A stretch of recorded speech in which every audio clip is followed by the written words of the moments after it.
보시겠습니다. 디모데후서 1장 6절부터 8절에 있는 말씀입니다.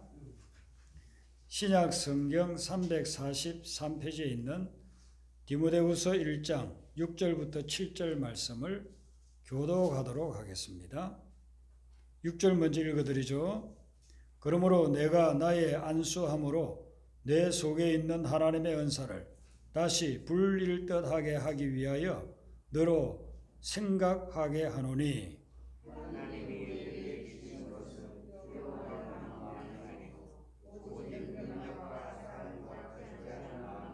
같이 읽습니다.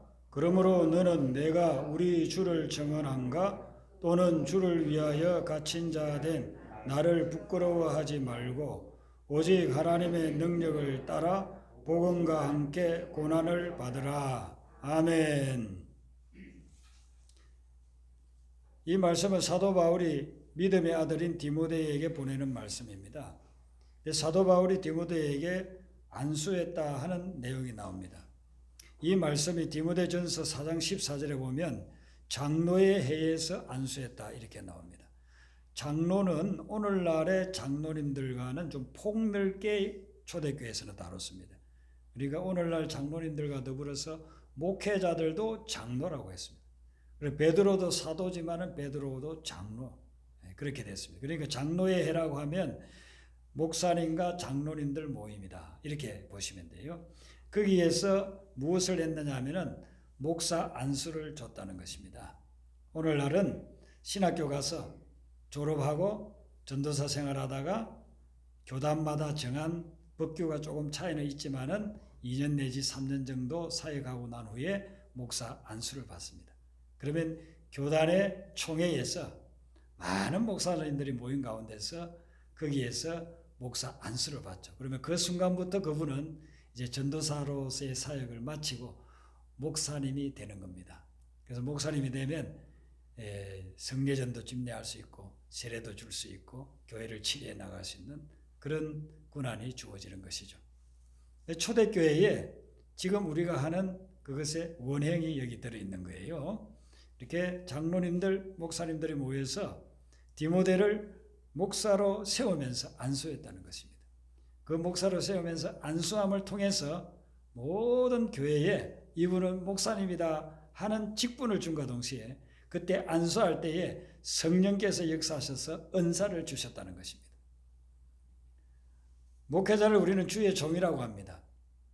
이 말은 뭐냐 하면은 주님이 세웠고 주님이 능력 주시고 주님이 사용하신다는 겁니다.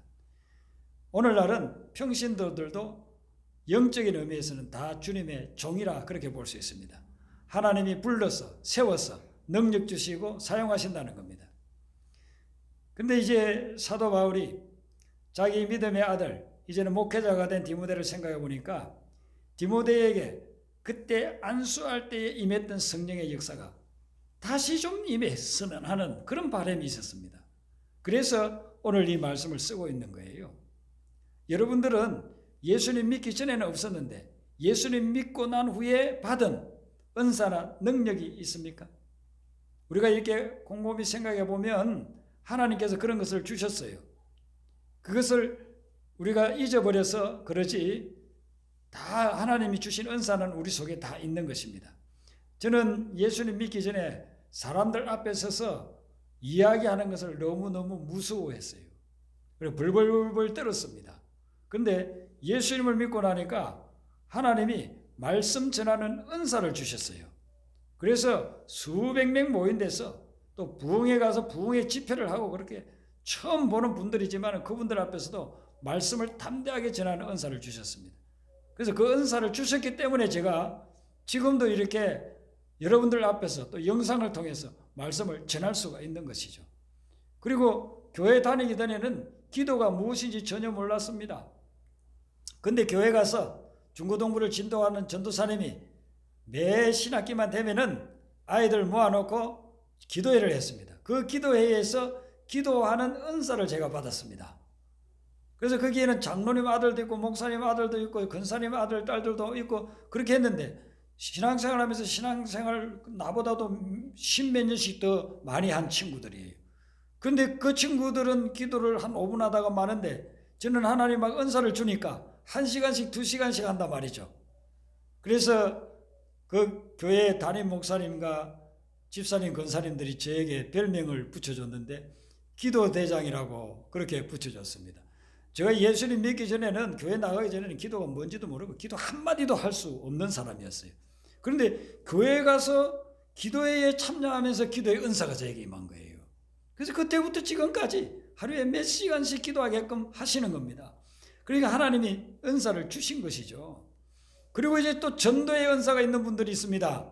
예수 믿기 전에는 전도하는 사람들 보면서 손가락질하고 어떤 데는 막 저주까지 하던 그런 사람이 극적으로 어떻게 변화되어서 예수님 믿고 난 후에는 자기가 그냥 복음 들고 가서 사람들에게 복음을 전하고 있단 말이죠. 그러니까 그것을 하나님이 전도하라고 영혼을 불쌍히 여기고 막 구렁의 열정이 나오는 겁니다. 우리 선교사님도 오늘 참석하고 있지만 우리 선교사님은 선교의 은사를 받으십니다. 제가 신학교를 졸업하고 전도사 시절에 섬겼던 교회가 있는데 그 교회에서 우리 최영건 선교사님은 소년부를 맡았어요. 그때는 그 교회가 큰 교회였기 때문에 1, 2학년 그리고 3, 4학년, 5, 6학년 이렇게 해가지고 세 부서를 나눠요. 그리고 5, 6학년 부서가 소년부예요. 그리고 중간에 초등부를 3, 4학년 부서를 제가 또 맡고 그랬어요. 그리고 그때 같이 사역했는데 그러던 분이 선교에 대한 비전이, 하나님이 선교에 대한 도전을 자꾸 주시. 그래서 선교지 가가지고 이제 30년 이상을 지금 선교하고 계시지 않습니까? 그럼 누구나 다 하는 거 아니잖아요. 우리가 선교는 누구나 다 해야 되지만 누구나 다 가지는 못하잖아요. 선교에 대한 은사를 주신 거예요. 그래서 열악한 환경, 우리가 생각하면 거기 가서 사는 것마저도 힘든 환경에서 그 이슬람 지역 그런 데서 복음을 지금 전하고 있는 거거든요. 하나님께서 그런 선교에 대한 은사를 주신 거예요. 저에게는 하나님이 개척에 대한 은사를 주셨어요. 신학교 가가지고 처음으로 섬겼던 교회가 저기 이제 용산에 있는 그 원어로에 있는 개척교회였습니다. 그 개척교회를 섬기다가 군대를 갔어요. 그리고 이제 또 공부 마치고 유학을 가가지고 그곳에서도 어떤 목사님이 저에게 와서 교회를 개척하려고 하는데 좀 합류하시오. 그렇게 해서 제가 거기에 또 가서 한 1년을 사역을 한 적이 있습니다. 그리고 미국 사역을 다 마치고 한국에 나올 때 하나님이 또 개척하라고 해가지고 교회를 개척해서 12년 동안 섬기고 또 이제 미국 가가지고 한 4년 담임 목회하다가 끝날 때쯤 되니까 하나님이 또 저에게 한국 가서 다시 개척하라고 해가지고 지금 오아시스 교회를 개척했잖아요. 오아시스 교회가 큰 교회도 아니지만은 또 우리 오아시스 교회가 중국 동포교회도 개척하고 드림나무 교회도 개척하고 또 앞으로도 개척하게 할 거예요. 그래서 하나님은 저에게 개척교회의 은사를 주셨어요. 어떤 목사님은 그래요. 자기는 평생 한번 교회를 개척해 봤으면 좋겠다 그래요. 그런데 하나님이 기회를 안 주시고 늘 기존 교회 목회를 또 잘하고 계시는 분들도 있거든요. 제가 신학교 들어갈 때에 한 50여 명이 신학과에 입학을 했는데 지금까지 목회하고 있는 분들이 한 20명 정도 그렇게 됩니다. 근데 그분들 중에 보면 지금까지 평생 기존 교회만 목회하신 분도 있고 또 개척하는 그런 친구들도 있고 그래요. 그러니까 하나님이 주시는 달란트가 달라서 그런 거예요. 개척교회 하는 분도 하나님께 쓰임받는 거고 기존 교회 세우시는 분도 하나님께 쓰임받는 겁니다. 그런데 하나님이 주신 은사가 있다는 것입니다. 사도 바울이 디모데를 생각해 보니까 디모데에게 하나님께서 주신 은사가 있는데 그게 좀 식었던 것 같아요. 그래서 이제는 다시 불을 좀 붙이고 싶다. 그래서 내가 너에게 이 편지를 쓴다고 하면서 6절 마지막 부분에 뭐라고 이야기하느냐면은 너로 생각하게 하노니 이렇게 이야기하고 있어요. 이 생각하게 한다. 이 말은 뭐냐면요. 깨닫게 한다. 그런 뜻입니다. 너를 일깨워서 깨닫게 하고 싶다. 그래서 이 편지를 쓰고 있다는 것입니다. 무엇을 깨달아야 하는가? 우리도 지금 사도 바울 앞에 선 디모데라고 생각하고 한번 생각해 봐야 돼요. 사도 바울이 오늘날 내가 지금 무엇을 깨닫기를 원하고 있는가?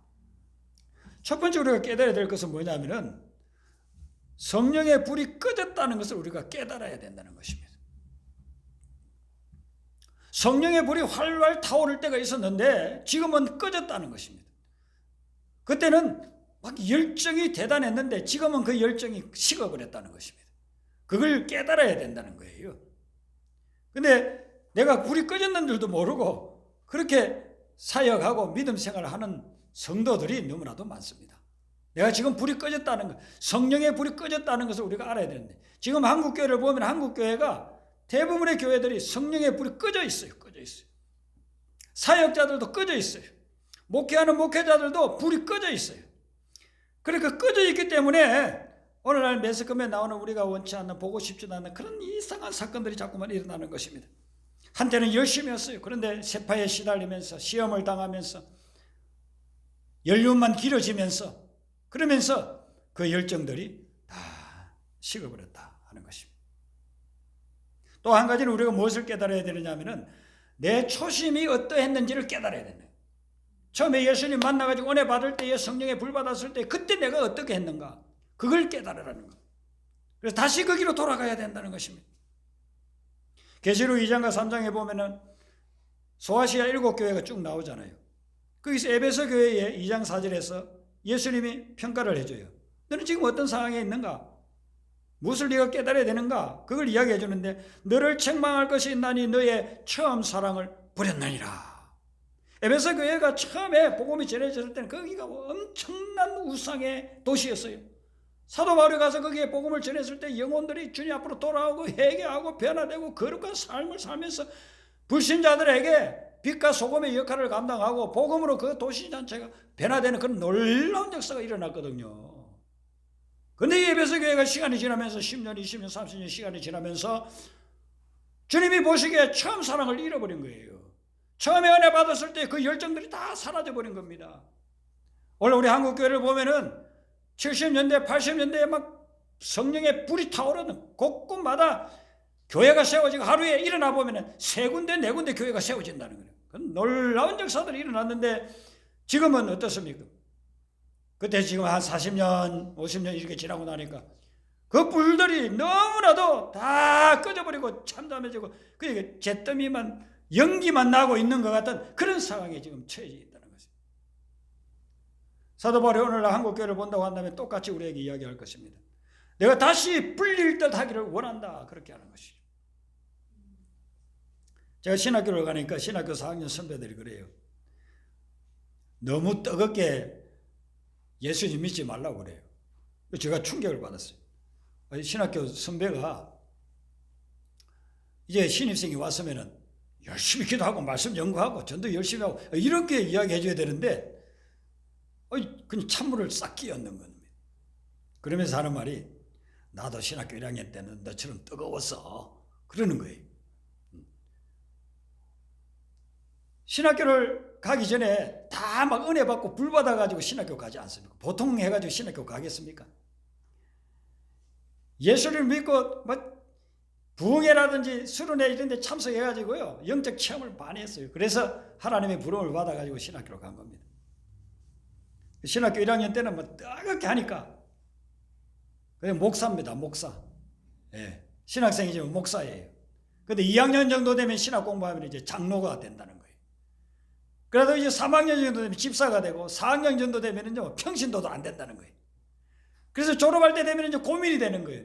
내가 사역을 해야 되나 말아야 되나, 목회자가 돼야 되나 말아야 되나. 그 이야기를 4학년 선배가 저한테 이야기를 해주는 거예요. 뭐 본인도 그렇게 많이 들었겠죠. 또 그 위에 선배들에게. 그래서 신학교 가면은 그런 게 하나의 전설처럼 이렇게 이야기가 내려오고 있는 겁니다.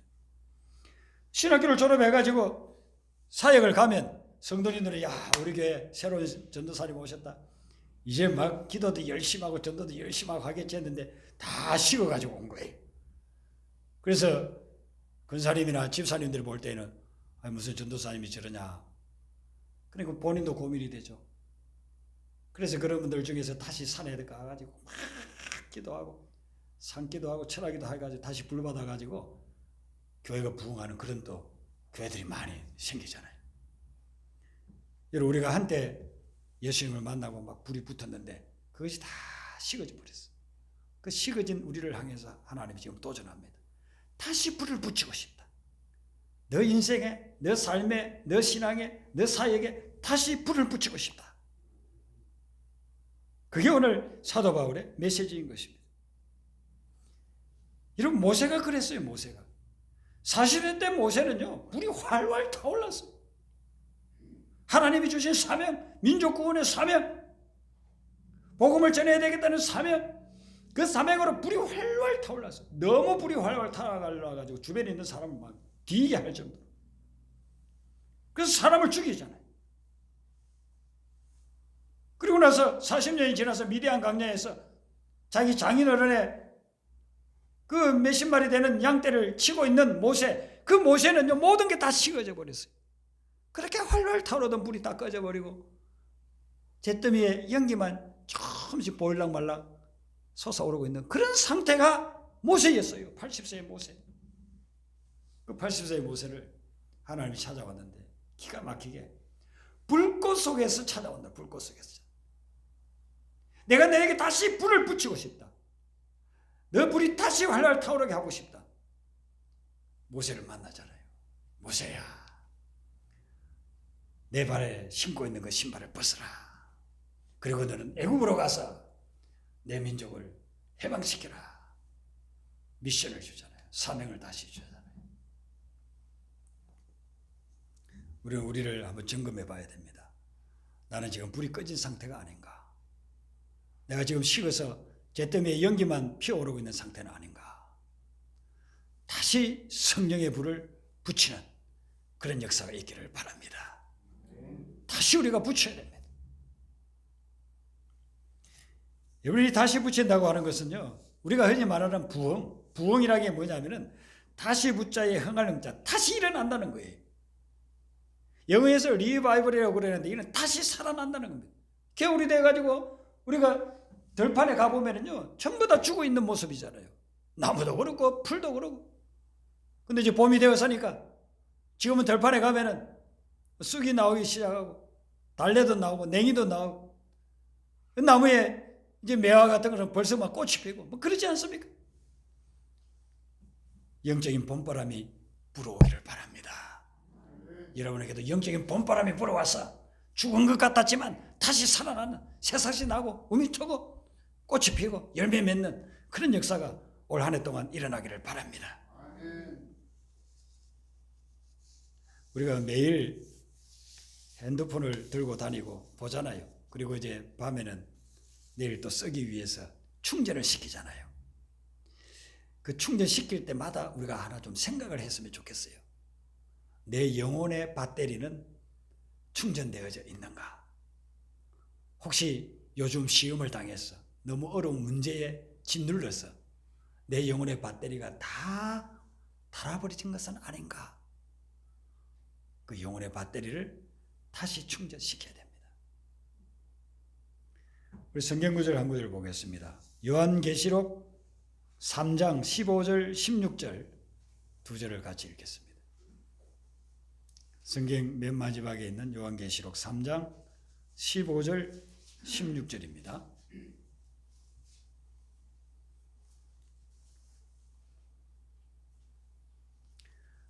계시록 3장 15절 16절 같이 읽겠습니다. 내가 내 행위를 아노니 내가 차지도 아니하고 뜨겁지도 아니하도다. 내가 차든지 뜨겁든지 하기를 원하노라. 내가 이같이 미지근하여 뜨겁지도 아니하고 차지도 아니하니 내 입에서 너를 토하여 버리리라. 아멘. 뜨겁지도 아니하고 차지도 아니하다. 그러면은 뭐 음식 먹기 좋잖아요. 뜨거우면은 막 입천장 데일 수 있는데 너무 차면 거 먹으면은 배에서 막 탈이 날 수도 있는데, 근데 뜨겁지도 않고 차지도 않고 이렇게 먹기에 참 좋을 것 같은데 왜 이것을 토해내버린다고 하는가? 우리는 잘 이해를 못하잖아요. 우리 문화권에서는. 그런데 이 말씀을 라오디게아에 있는 사람들이 들으면요, 금방 이해를 해요. 라오디게아에 사는 사람들은 이 말이 무슨 말인지 매일 실감을 하고 사는 사람들이에요. 라오디게아에는 물이 있기는 있는데 그 물들이 거의 다 석회수. 석회수는 오래 마시면 몸에 많은 병이 일어나고 몸엔 정말 안 좋습니다.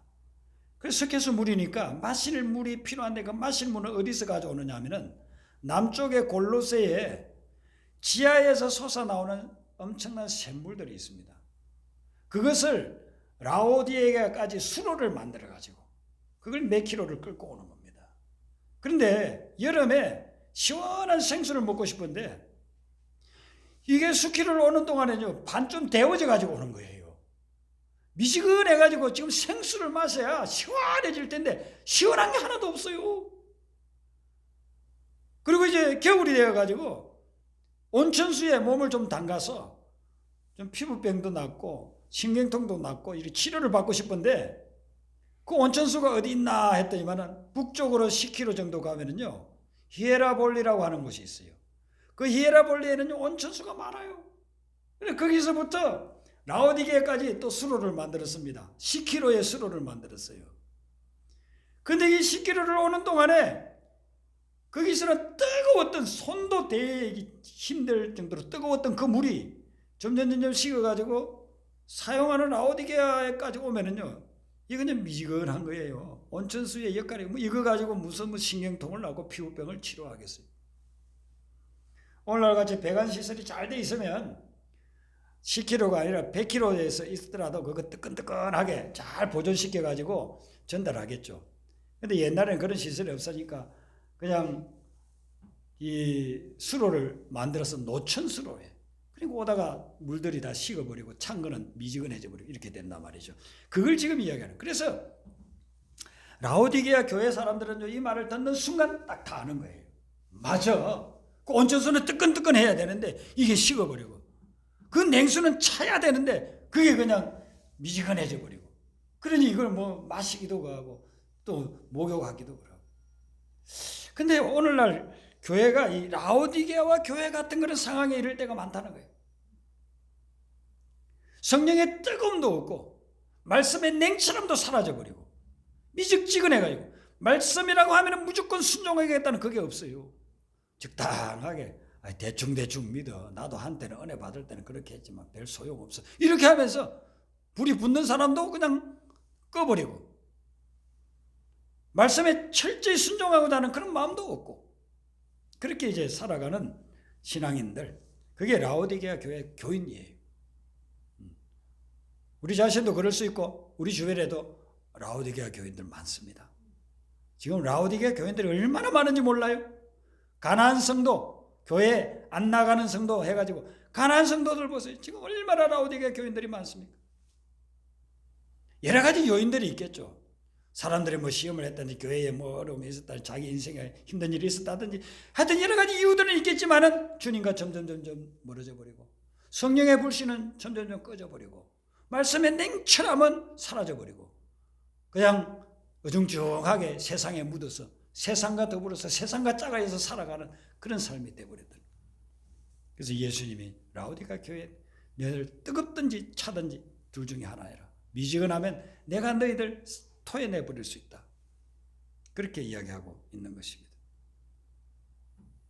오늘 사도 바울이 디모데에게 이야기해 주는 대로 여러분들에게 초심, 원래 받았던 은혜, 그것이 다시 불붙게 되기를 바랍니다.